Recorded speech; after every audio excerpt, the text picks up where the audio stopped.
And of course, you've got the tallest table on earth. Of course. Makes her look like she's a dwarf. All right. That was coordinated here. Okay.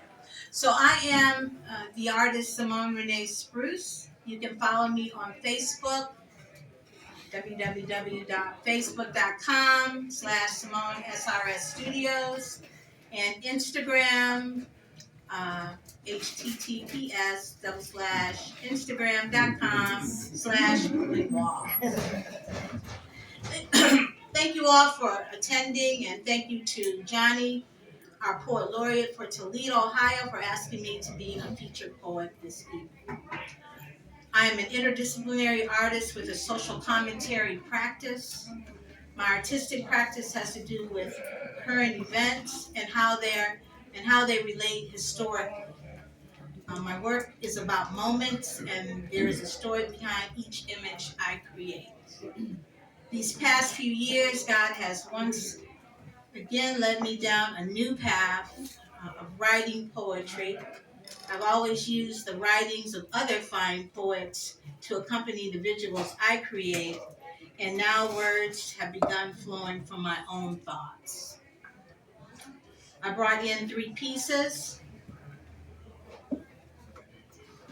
This is a piece of my mother. I'll be reading that poem. It's entitled Mama. It's ebony pencil and charcoal. And this is a piece entitled Audrey. This is ebony pencil. These are note cards with some of my works. They're for sale. They're $3 each, or they're 10 for $25. So I'll begin.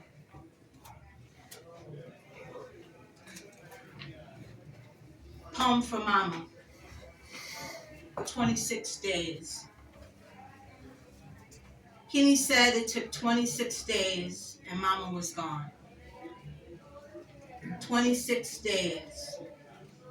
That sticks in my mind.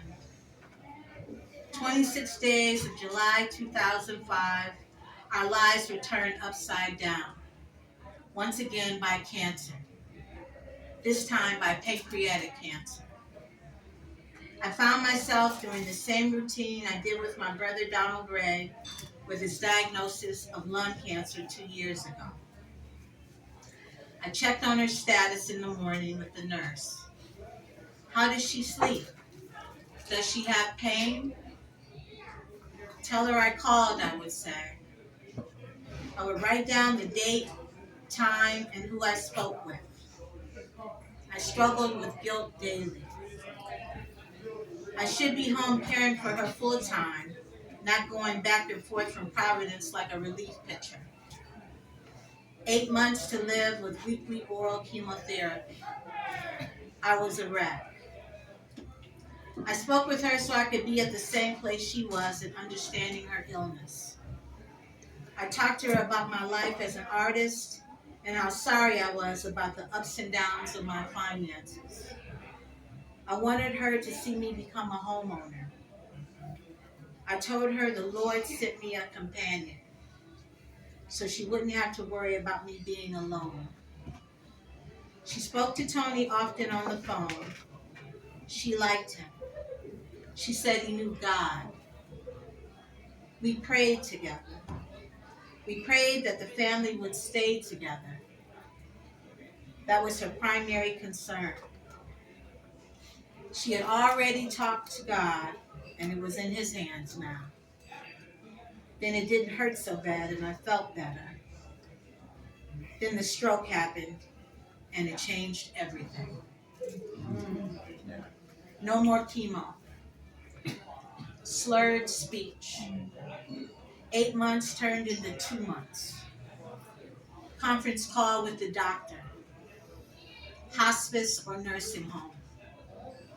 Mom was still